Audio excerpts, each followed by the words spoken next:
धन्यवाद सभापति महोदय।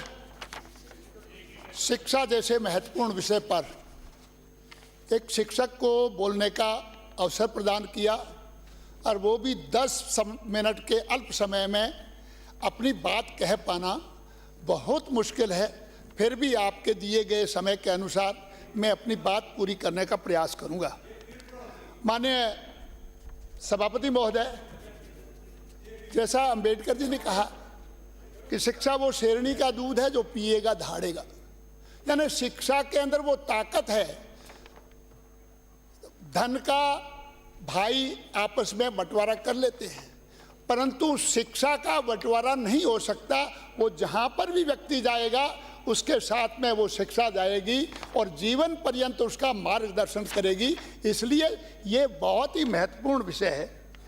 मैं हमारी सरकार इसके बारे में बहुत संवेदनशील शिक्षा के बारे में, भजनलाल जी की सरकार, मैं उन शब्दों से अपनी बात को शुरू करूंगा। जब आंखों में अरमान लिया, मंजिल को अपना मान लिया, फिर मुश्किल क्या और आसान क्या, बस ठान लिया तो ठान लिया। मुश्किल नहीं है कुछ दुनिया में, तू जरा हिम्मत तो कर, ख्वाब बदलेंगे हकीकत में, तू जरा कोशिश तो कर। विद्या विनय को प्रदान करती है। विद्या ददाति विनयम, विद्या विनयेन शोभते। विनय पूर्वक कोई भी बात को यहाँ पर कहा जा सकता है। हम सभी यहाँ पर 8 करोड़ जनता का प्रतिनिधित्व करते हैं और इस राज्य की जो शिक्षण व्यवस्था है उसको कैसे ठीक किया जा सकता है उसके बारे में विचार कर रहे हैं। हम एक दूसरे को नीचा दिखाने के लिए नहीं कर रहे हैं। शिक्षा है जो व्यक्ति को अपने भावी जीवन के लिए तैयार भी करती है और शिक्षा चरित्र का निर्माण भी करती है। पिछले 18 से 23 के बाद समय में विद्यालय खोले गए। हम मानते हैं, हमने भी खोले, उन्होंने भी खोले। लगभग 6273 सीनियर सेकेंडरी, उनमें अधिकतर तो नई शिक्षा नीति के अंदर आपके सेकेंडरी जो स्तर है वो समाप्त कर दिया, मिडिल से सीधा सीनियर सेकेंडरी। वो आपकी मजबूरी थी कि आपने सीनियर सेकेंडरी उसको कर दिया। वो तो ऊपर से पूरे हिंदुस्तान में ऐसा ही हुआ है और वो आपके समय में हुआ। परंतु जब आपने विद्यालयों को क्रमोन्नयन कर दिया, आपका फर्ज बनता था उन विद्यालयों के अंदर पदों का सृजन तो करो, बच्चों को पढ़ाने के लिए शिक्षक तो भेजो। आपने 5 साल तक एक भी पद सृजन की नहीं किया और बगैर शिक्षकों के लिए चलो 5 साल आपने गुजार दिए और राजस्थान के युवाओं का भविष्य आपने बर्बाद करके छोड़ दिया। ये बार बार ये कहते हैं कि हमने महात्मा गांधी अंग्रेजी विद्यालय खोले। हाँ, आपकी मनसा ठीक हो सकती है कि आप अंग्रेजी पढ़ाना चाहते हैं, कम से कम उस लोकेलिटी के लोगों से पूछ तो लिया होता कि आपके बच्चों को हम अंग्रेजी पढ़े। ज़बरदस्ती आप घोल करके पा रहे हो, मैं अंग्रेजी पढ़ाऊंगा यार। लोग वहाँ से 10-10 किलोमीटर, गरीब का बेटा जाकर के दूसरे विद्यालय में जा रहा है, 6ठी तक वो हिंदी पढ़ा है, हिंदी माध्यम से पढ़ा है और अंग्रेजी का बुक्स है ला करके आपने छठी का पकड़ा दी, तू अंग्रेजी में इसका पढ़ना शुरू कर दे माध्यम। यार कुछ तो विचार किसी शिक्षाविद से तो पूछ लेना।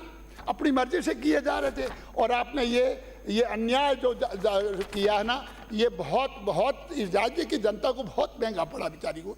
तो आप अगर करना ही था तो हमने स्वामी विवेकानंद विद्यालय के रूप में हमने किया है ना, कितना शानदार विद्यालय बनाया है, इंफ्रास्ट्रक्चर डेवलप किया है, लैब्स उसके अंदर दिए हैं, खेल कूद के सारे साधन मुहैया करवाए हैं और वहाँ पर परीक्षा होती है, वहाँ पर शिक्षा भी अंग्रेजी।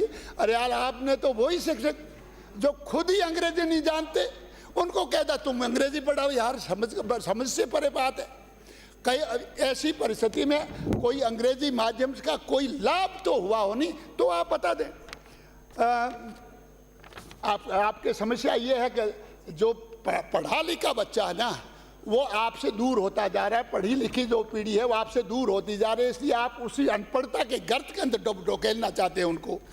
माननीय अध्यक्ष महोदय, सभापति महोदय, हमने 2013 से 18 के बीच में सभी पंचायत मुख्यालयों पर सीनियर सेकेंडरी विद्यालय किए और लगभग 6,500 तो विद्यालय एक साथ में खोले और वहाँ पर पद सृजित किए और वहाँ पर शिक्षक भी लगाए।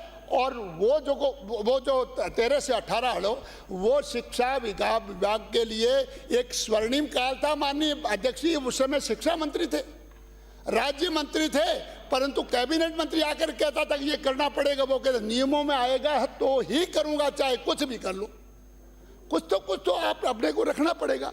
और उन्होंने स्टाफिंग पैटर्न लागू किया। स्टाफिंग पैटर्न का मतलब जितने स्टूडेंट्स हो उस हिसाब से पद सृजित करो और वो वहाँ पर पढ़ाने का काम करो। यार आपने असमान वितरण कर दिया। उन्होंने काउंसलिंग से शुरू किया, यानी काउंसलिंग के माध्यम से शिक्षकों लगाओ। जहाँ पर 70 मान लो 70% पद आपने भरे हैं तो बॉर्डर की स्कूल में भी 70% पद भर कर गए। सभी जगह पढ़ाई चल रही थी। वहाँ उस समय में बोर्ड की परीक्षा में गवर्नमेंट स्कूल के बच्चे मेरिट में आने लगे थे और उस जो एनरोलमेंट इतना बढ़ गया था। वापस ये अंग्रेजी विद्यालय में जहाँ 1,000-1,500 स्टूडेंट्स हुआ करते, वहाँ पर 150 पे आ गए। वो पता नहीं या तो प्राइवेट स्कूल में जाने के लिए मजबूर हो गए बेचारे, और या दूर के विद्यालय में गरीब का बेटा वहाँ पर जाकर के पढ़ने लगा। आपको मैं तो अंग्रेजी पढ़ाना चाहता हूँ, अरे अंग्रेजी का विद्यालय खोलना ही था तो आप पंचायत समिति स्तर पर सारे इंफ्रास्ट्रक्चर डेवलप करने के बाद में वो खोलते, अंग्रेजी अध्यापक लगाते और वो व्यवस्थाएं करते। जैसे मॉडल स्कूल में मेरा आपसे निवेदन है शिक्षा मंत्री जी, आप अंग्रेजी विद्यालय के स्कूल रखिए, परंतु एक पंचायत समिति में क्लस्टर वाइज 2-3 विद्यालय खोल करके उनके अंदर अंग्रेजी विद्या पढ़ाने की सारी व्यवस्था मॉडल स्कूल के तर्ज पर कीजिए। और अभी ये जो जबरदस्ती जो किए गए हैं सिर्फ बोर्ड लटका करके, उन वहाँ के लोगों से पूछ लीजिए क्या वो अंग्रेजी माध्यम से पढ़ना भी चाहते हैं कि नहीं चाहते हैं। यार जो अभिभावक नहीं चाहते और आप कह रहे हैं हम तो अंग्रेजी पढ़ाएंगे, और पढ़ाने वाला कौन? मेरे जैसा जो नहीं जानता है अंग्रेजी, वही मास्टर जो अंग्रेजी की ABCD नहीं जानता है। तो इस चीज को ठीक करने की आवश्यकता है। साथ ही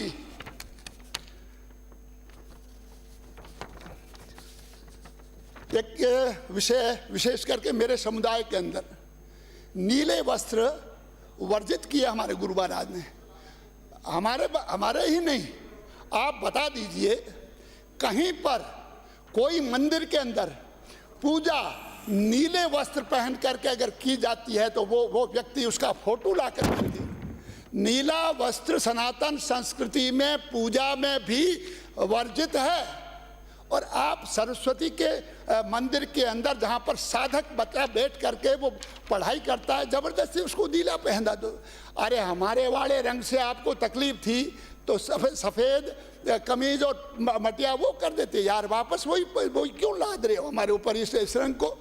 तो मेहरबानी करके माननीय शिक्षा मंत्री जी से मेरा निवेदन है कि इस नील वस्त्र को हटा करके अब इनको हमारे वाले पहले वाले रंग से ऐतराज है, छोड़ो, आप दूसरा कर लो। यार खाकी पैंट कर दो, और पहले हुआ करता था सफ़ेद कमीज कर दो, वो कर दो, पर ईश्वर के लिए इस रंग से छुटकारा दिलवाओ। ये हमारे सनातन संस्कृति के विपरीत है। इसके आधार पर पढ़ करके व्यक्ति नहीं बन सकता, संस्कार नहीं मिल सकते इन वस्त्रों के अंदर। इन वस्त्रों के अंदर कोई भी पुजारी बैठ करके पूजा नहीं करता।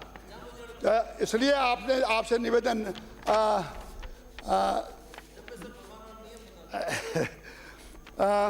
आपको अच्छी पढ़ाई के लिए कभी कभार अपने पास हम शिक्षक उपलब्ध नहीं होते। आजकल सारी व्यवस्थाएं हैं, ऑनलाइन आप पढ़ाने शुरू कर दो क्लासेज। अच्छे शिक्षक जो ऑनलाइन आपको आपकी परीक्षा और वहाँ पर डिस्प्ले करके उनको पढ़ाइए। कम से कम उनको भी अधिकार है अपने पे। एक दो बात करता हूँ सभी रिक्त पदों को भरिए और स्टाफिंग पैटर्न से। अरे यार बार बार हमारे पूर्व शिक्षा मंत्री ने ऐसा किया, वैसे कम से कम उन युवाओं के यार उस घाव को तो मत कुरे दो। क्या क्या किया उन्होंने, रीट की परीक्षा में क्या किया, दूसरे परीक्षा में क्या किया, ईश्वर के लिए उनको उनका अतीत मत याद दिलाओ। अब पिछले बार भी रीट की परीक्षा हुई है, एक किसी की औकात हुई है कोई नकल करने की भी तो मेरे को बता दीजिए। हम लोग परीक्षा है करवा रहे हैं, अब उन्होंने ऐसा कर दिया। वो था कुछ तो शर्म आती है कि ऐसे लोगों का गुणमान किया जा रहा है जिसके समय में इस रीट जैसी परीक्षा को कलंकित करने का काम किया। दुर्भाग्यपूर्ण था ये सब, ये सदन के अंदर इसकी चर्चा। मेरे को पता है यहाँ पर क्या कहता था, रीट का पेपर कहाँ मिलेगा, नाथी तेरे बाड़े में। यहाँ पर वो नाथी का बाड़ा यार, उस नाथी के बाड़े को ईश्वर के लिए धन्यवाद। मुझे मांग